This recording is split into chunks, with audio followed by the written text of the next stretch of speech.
Hi, this is Joel Simon from Can Do Academy, and today I'm going to talk to you about Lego animation. Lego animation is a fabulous way of creating your own films using very simple Lego figures and some Lego bricks, which I'm sure you've got loads of at home. And then the other thing that you'll need are some of these green plates, and the green plates are great because all you have to do is you just have to fix them to whatever table that you're working on, and then you just tape them around basically, and that means that you have a surface on which the characters can basically walk. And because of the studs on the green plates, you'll be able to gauge exactly where the characters have to go. So the studs on a green plate are a great way of measuring how much you have to move the characters by. I would always say anybody who does stop motion Lego animation for the first time, try to move your characters by one stud each time. So this guy here, for instance, Chewbacca, if I want to animate him, I have to position him here first, and then I move him forward a tiny bit like this, and then take a picture, and then move him again by one stud, take a picture, and then move him again, take a picture, and so on and so forth. And it's very tempting when you're animating for the first time to just kind of move your character all over the place, just like here, take a picture, there, take a picture, and then there. But the problem is if you move them too much, that your characters will just, once you hit the play button, your characters will just move all over the place far too fast, and nobody will be able to enjoy your finished film. So I would always say try to move your characters a tiny bit. It's better to move them by small bits each time than too much basically. So now I'm going to show you what else you need to do your Lego animation. You need a device to record the images with. And there are applications, programs that work on any device that you have. So if you've got a smartphone at home, whether it's an iPhone or an Android device, a Nokia phone, you can use that as long as it's got a camera and sufficient memory on it. There are plenty of wonderful programs, apps that you can use on either smartphones or tablets like these, like this iPad. There's one in particular that I really recommend you using, and it's called Stop Motion Studio, and it looks like this here. There is a free version you can get, which is this kind of blue icon. There's also a paid version, which is the purple icon, which gives you many more features. The paid version is £5, and it's well worth it because you can do so many things, sound effects and special effects and loads of things with it. The blue version is a little bit more limited, but because it's free, it's still a wonderful thing to download on either your smartphone or your tablet like this. So like I said, it works on Apple devices, Android devices, even on Kindles with cameras. You should always make sure that your characters are set on the plate before you start filming. And then what you need to do is you need to take some sellotape like this here. Just any ordinary sellotape will do. And then you need to tape it down like this and make sure that the green plate is taped down on at least two sides so that it doesn't move when you animate it. So now it's nice and stable. So one thing you can use to stabilize your recording device is an egg box. Like here I've got just an ordinary egg box, or you can also use a ready-made sort of hull or keyboard pad for your device, for your tablet. This one here is one that I've bought. It's only about sort of £10, and it contains my iPad pretty well, and then it closes down again afterwards. But the egg box is obviously much cheaper to use, and it contains your tablet or your iPad or your smartphone, whatever it is, it contains it within these kind of ridges, and it's really, really handy and a very quick way of stabilizing your tablet or your smartphone to record the animation with.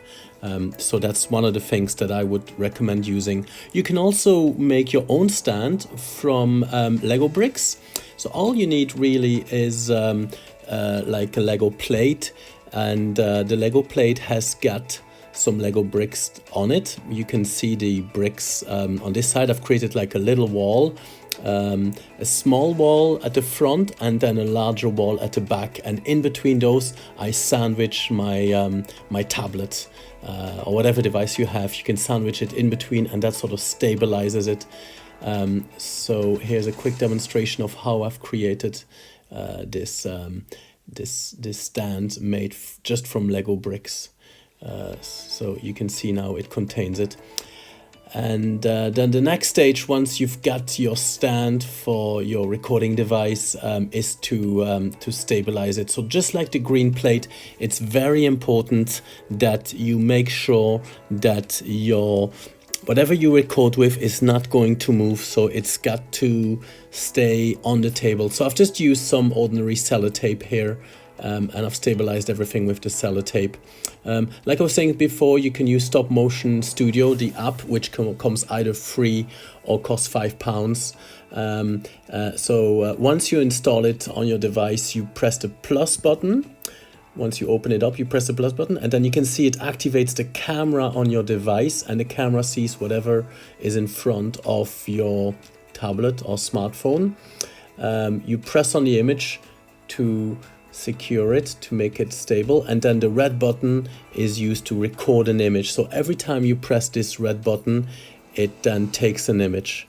And then you move your little character forward and whatever else you have, whether it's cars or whatever, and then you press the record button again, the red button, and then you move your little character again, and then you keep pressing the red button every time you take an image, and you just move your character a tiny bit each time, and you can see that the images are there at the bottom.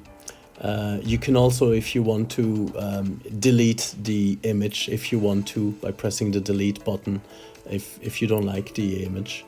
But I would just urge you to keep pressing the red button and to keep moving your character as many times as possible, because the more images you've got, the longer the animation. And you can see here already within a couple of minutes just, I've created some movement already. If I press the play button, it plays back the animation, and you can see that all the images are at the bottom on the timeline. If I press this wheel button, I can change the playback speed. I can make the playback of the images faster or slower. If I go for a low number, it plays it very slow, and if I go for a higher number, which stands for frames per second, it plays the video back much quicker. I would personally advise you should play it back at roughly 10 frames a second, or 8 or 10 frames a second. It's a kind of normal playback speed. Once you selected that, you press done, and then you just press the play button to play the footage that you've just shot, the images that you've shot. So you can see here now I'm playing it back much slower than I have before. It's a good thing once you start animating and you've done quite a few shots, to change the angle of your camera. So you don't want to shoot everything from exactly the same angle. I think it's more dynamic and interesting and film-like if you take your support for your device and you move it around a little bit from a different angle, and that means that you'll just get different sort of camera shots. So over here I've set my my iPad on a slightly higher surface, and I've also changed where the bricks are on my little stand, which means that now I've got a completely different angle of the same scene. So it's the same little Lego policeman and police car, but they're seen from a different angle, and that makes it much more like a film you would see in a cinema. You can see here I've got all kinds of different angles, and that sort of makes it dramatic. I've also used a light, an extra light on my table, which means that it sort of has a little bit more atmosphere. Okay, now it's time to animate. So I'm just going to show you how this is done in time lapse. So we're just speeding up the process here, but you can see that what we've done is we've just moved all the characters and the cars along, changing the angle of the shot again and again, and we just keep pressing the red button every single time that we've taken an image. And here we're changing the angle once again.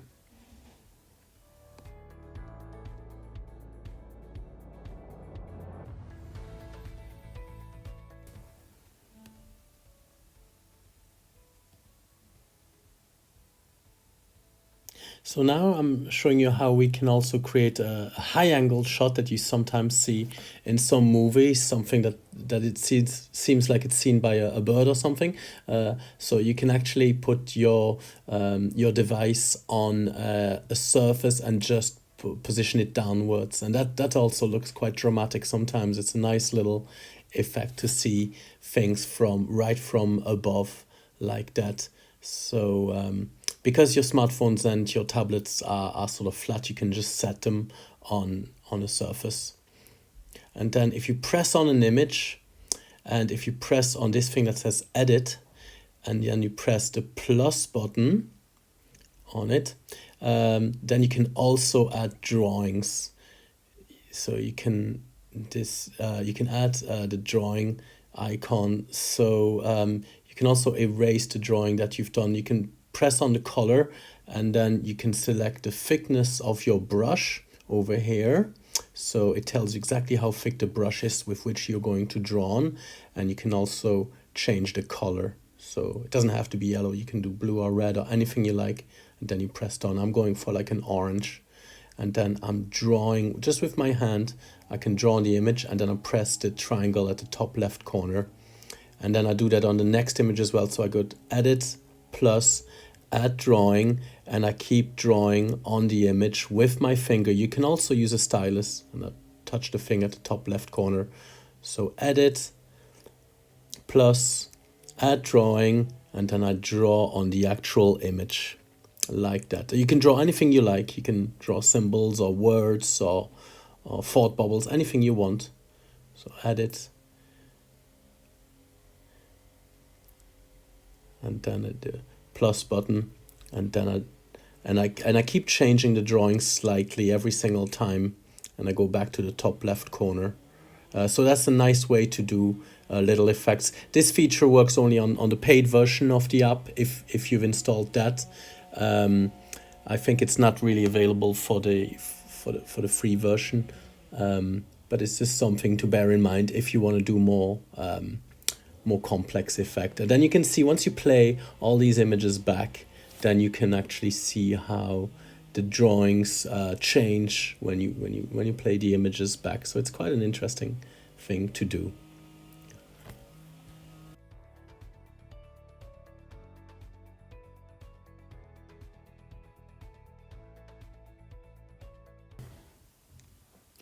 There is also an option to do sound effects. If you select an image and you click on the image, then different icons come up. And if you press on audio, the audio icon, then you have a whole selection of sound effects that you can choose from. So I think there's something like 100 sound effects. So this one says alarm on it, and it tells you how long it lasts. So if I click on the word alarm, a little blue icon comes up and goes on the image. And if I play it back, I can actually hear the alarm sound. So it's really handy if you want to add sound effects. Again, this is more for the paid version, the £5 version, but this is something to bear in mind. If you want to add sound effects, you can.